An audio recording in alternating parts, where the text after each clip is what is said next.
अजी जनाब मुस्कुराइए क्योंकि आप देख रहे हैं खबरों का उल्टा चश्मा और मैं हूं आपका अपना अक्षय विनोद शुक्ल। बचपन में बहुत छोटा था। बचपन में तो सभी छोटे होते हैं और ये जोक आप पहले भी सुन चुके होंगे, लेकिन दरअसल ऐसी बात है कि कुछ लोग बड़े होकर भी बड़े नहीं हो पाते हैं और उनमें से कुछ पॉलिटिकल लीडर बन जाते हैं। नाम मत पूछिएगा क्योंकि हम नाम बताने वाले नहीं हैं, बाकी समझदार तो आप खुद ब खुद हैं। तो बचपन से ही हम एग्जामिनेशन की जब बात कर रहे हैं तो बता दें कि टेस्ट और एग्जामिनेशन से हमें वैसे ही डर लगता था जैसे इन दिनों उत्तर प्रदेश में रोमियो को पुलिस से डर लगता है।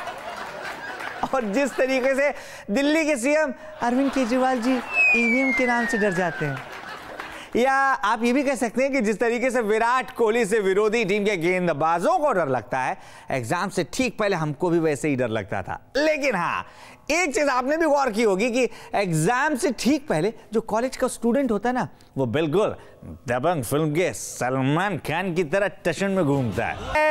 कहा जाता है कि जिंदगी तो इम्तिहान लेगी ही, जिंदगी के क्या तो पता नहीं, लेकिन हाँ, अगर आप उत्तर प्रदेश और बिहार बोर्ड के एग्जाम में हैं तो भैया तस्वीर कुछ अलग नजर आती है।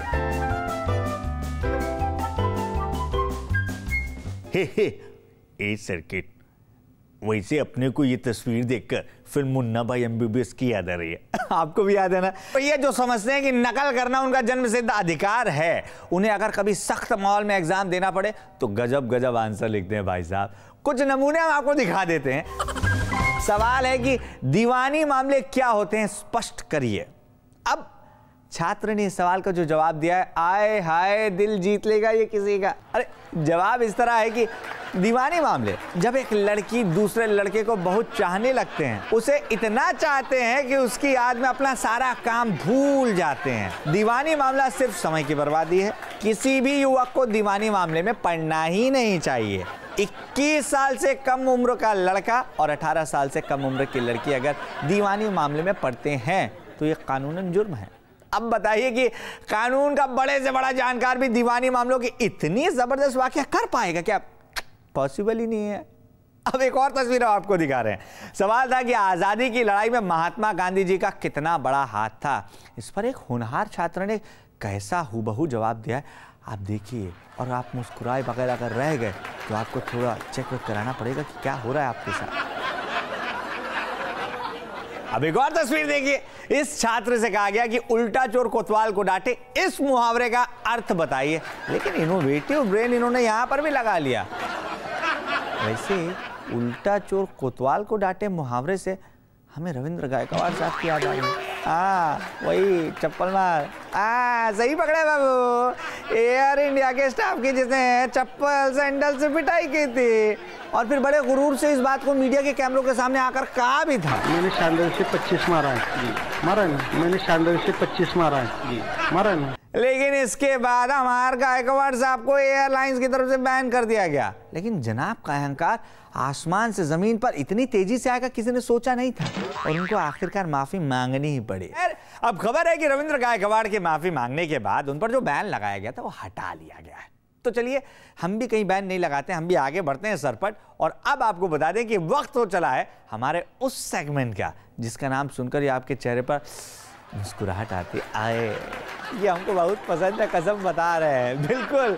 और हमारा जो खास सेगमेंट है यानी कि उल्टा पुल्टा इंटरव्यू, उसके लिए हम बिल्कुल वेट नहीं करने वाले हैं। और इसमें आज हम बात कर रहे हैं उस शख्स से जिन्होंने पूरे देश को सुबह जल्दी उठना सिखाया है। आय हाय हाय। अरे भाई, अगर आपको योग करना है तो आपको सुबह सुबह तो उठना ही पड़ेगा, हम कहते हैं। और आज हम बात करने वाले हैं उस शख्स से जिन्होंने अनुलोम विलोम को इंग्लिश की डिक्शनरी में शामिल भी करवा दिया है। जी हाँ, आज हमारे खास मेहमान हैं स्वामी रामदेव जी। तो भाई स्वामी रामदेव साहब कभी योग में तो कभी अपने बिजनेस में बिजी हैं और हम भी कम बिजी थोड़े हैं। और यही वजह है कि जब दो बिजी लोग एक दूसरे से बात नहीं कर पाते हैं तो हम थोड़ा सा जवाब उनका इधर से निकालते हैं, थोड़ा उधर से निकालते हैं और अपना सवाल उस पर फिट कर देते हैं। और इसी तरीके से ये इंटरव्यू भी हमने आपके लिए तैयार किया है। तो आप भी योगासन में बैठ जाइए और शुरू करते हैं ये मजेदार इंटरव्यू, यानी कि रामदेव साहब से उल्टी उल्टी बातचीत। तो बाबा, हास्य योग के इस प्रोग्राम यानी खबरों के उल्टा चश्मा में आपका बहुत बहुत स्वागत है। स्वामी जी, अभी तो इंटरव्यू शुरू भी नहीं हुआ है और आप अभी हंसने लगे। मतलब आपको भी मालूम है कि इसमें उल्टी पुल्टी बातचीत होगी, यानी मजा आएगा। तैयारी के साथ आए हैं भाई, ये तो एकदम स्वाभाविक सी बात है। अच्छा स्वामी जी, आपके लिए कुछ हम मंगवाएं क्या? मतलब हमारी कैंटीन में ब्रेड टोस्ट बहुत अच्छे मिलते हैं, 4-5 दिन से फ्रेश रखे हुए हैं। ब्रेड का भी अभी कोई विचार नहीं है। क्या कहा रामदेव जी? ब्रेड का भी अभी कोई विचार नहीं है। अद्भुत। हम तो जनाब ब्रेड को सीधे खा लेते हैं, लेकिन आप ब्रेड खाने के पहले भी विचार करते हैं। अच्छी बात है। वैसे बाबा, मैं आपसे बहुत इम्प्रेस हूँ, ये मैं आपको पर्सनली बता रहा हूँ। आपने ये करते हुए बिजनेस इतना बड़ा खड़ा कर लिया, आखिर कर कैसे लेते हैं आप? ये भी प्राणायाम है, ये भी प्राणायाम है, ये भी प्राणायाम है। अरे बाबा, मैंने आपसे प्राणायाम के बारे में नहीं पूछा, वो तो सबको मालूम है कि आप कैसे करते हो और इसमें तो आप चैंपियन हैं। मैंने ये पूछा कि आखिर इतना बड़ा बिजनेस एम्पायर आप खड़ा कैसे कर लिए? वैसे लोग कहते हैं कि ये आपके बाएं हाथ का खेल है। ये प्राणायाम। अरे मैंने कहा कि बाएं हाथ का खेल है, लेकिन आप तो दायां हाथ घुमा रहे हैं जनाब। ये प्राणायाम। अच्छा चलिए, दायां ही सही। वैसे ही आप हमेशा राइट होते हैं और आपकी आइडियोलॉजी भी राइटिस्ट ही है। लेफ्ट से तो आपकी पटरी जमती नहीं ना।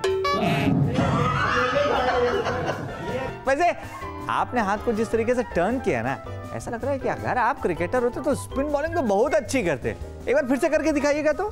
ये प्राणायाम। कमाल है स्वामी जी, आप तो हरफन मौला है भाई। वैसे बाबा, सोशल मीडिया में भी आप बहुत छाए रहते हैं। मतलब आपको लेकर, आपकी कंपनी को लेकर इतने तरीके की चुटकियां सोशल मीडिया में ली जाती हैं, उसके बारे में आपको मालूम है? अब कुछ फिजूले, वो फिजूले बैठ के, कोई कहता है पापा जी कल को देसी दारू लेके आ रहे हैं, और पापा जी कल को ठर्रा लेके आ रहे हैं। क्या बात कर रहे बाबा? शुद्ध सात्विक योग गुरु स्वामी रामदेव के बारे में कहते हैं कि वो अपनी कंपनी में शराब बनाएंगे। तो ये गलत बात है। अरे बहुत गलत बात है। वैसे और क्या कहते हैं आपके बारे में? और फिर वो कहते हैं कि फिर वो बाबा जी तो के बियर ला रहे हैं। ओह नो, बाबा जी कैसे कैसे लोग हैं ना ये, मैंने उनको तो माफी मांगनी चाहिए। बिल्कुल मांगनी चाहिए, और आपकी नाराजगी जायज है भाई। अच्छा, मैंने सुना कि सोशल मीडिया पर कहा जा रहा था कि आप कोई फुटवेयर भी लॉन्च करने वाले हैं, वो भी हर्बल। और फिर जो है वो सैंडल बना दे रहे हैं। और सैंडल कैसे बनाते हैं? नीचे लगाते हैं लौकी, ऊपर लगाते हैं करेला, और फिर बीच में उसमें पिंडी लाते हैं, और फिर वो सैंडल बना देते हैं। वैसे जो भी कहिए, दो बात तो पक्की है कि सोशल मीडिया पर आपके बारे में ऐसा लिखने वालों के पास बहुत ज्यादा टाइम है और खुराफात उनके दिमाग में घुसी हुई है। वो नया नया कार्यक्रम रोज करते हैं, अब उनको कौन उत्तर दे? अरे छोड़िए भाई, इनको उत्तर दक्षिण कुछ भी मत दीजिए आप। तो ऐसे कार्यों के लिए हमको फुर्सत नहीं है दरअसल। अब क्रिएटिव वर्क इतना है, इसलिए हमने उन लोगों को आजाद छोड़ रखा है। अच्छा, इन सब बातों को बाबा जी छोड़िए, अब असली टॉपिक पर हम आते हैं। ये बताइए कि आपको हमारा प्रोग्राम कैसा लगता है? आपने हमारे दिल को बाग बाग कर दिया है। Oh thank you. वैसे आपको हमारा प्रोग्राम इतना अच्छा लगता है, पता नहीं था। लेकिन ये बताइए कि आपकी बात तो देश के बड़े बड़े नेताओं से होती है, आपने कभी उनसे हमारे प्रोग्राम का जिक्र किया? तो हम इतना ही बोल देते हैं कि भाई हमने मोदी जी से भी कहा है। ओ, क्या कहा? सच्ची बताइए, आपने प्रधानमंत्री मोदी जी से भी हमारे प्रोग्राम का जिक्र किया? हेल्दी चीजों को प्रमोट जरूर हम करेंगे, कोई भी करता, ऐसा नहीं कि हम ही। अरे वो तो आपने बिल्कुल सही कहा। हमारी कोशिश भी यही होती है कि भैया हम हेल्दी ह्यूमर और सटायर हमेशा प्रमोट करते रहें। ये छोटी बात नहीं। अरे बाबा, आपको हीरे की बहुत अच्छी बनक है, ये मैं कह रहा हूँ। अच्छा, ये प्रधानमंत्री मोदी जी के अलावा आपकी किसी और बड़े लीडर से या मिनिस्टर से हमारे प्रोग्राम के बारे में बातचीत हुई? कि भाई हमने मोदी जी से भी कहा है, जेटली साहब से भी कहा है, और आदरणीय अमित शाह जी से भी समय समय पर कहते रहते हैं। अरे बाबा जी, आपको दोनों हाथ जोड़कर बहुत बहुत धन्यवाद कि बिना आए एक तो आप जवाब दे रहे हैं, ऊपर से आप हमारे प्रोग्राम के बारे में इतनी अच्छी राय रखते हैं। अच्छा एक चीज बताइए, ये विदेशों में भी आप घूमते रहते हैं क्या? वहां भी हमारे प्रोग्राम देखा जाता है? अब इसको पूरी दुनिया स्वीकार करने लगी है। Thank you very much, thank you very much. आपने हमसे बात की, बहुत बहुत धन्यवाद। तो भाई आपने देखा कि बिना जुड़े हमारे सवालों का जवाब अरे बाबा जी देकर चले जा चुके हैं, लेकिन हम कहीं नहीं जाने वाले हैं क्योंकि हम बात कर रहे हैं उत्तर प्रदेश की सियासत की। दरअसल उत्तर प्रदेश में समाजवादी पार्टी की शिकस्त के बाद यादव परिवार में महाभारत फिर से शुरू हो चुकी है। बयानों के अब जनाब तीर चल रहे हैं। चुनाव से पहले अखिलेश यादव ने पिता मुलायम सिंह यादव को पार्टी अध्यक्ष पद से बेदखल कर दिया और खुद पार्टी के प्रमुख बन गए। मुलायम के दिल में जो टीस थी वो अब खुलकर सामने आई है। मुलायम सिंह यादव ने कहा है कि हाँ अगर आपको समझ में नहीं आया तो अब आप बयान सुन लीजिए, फिर समझने की कोशिश करिए।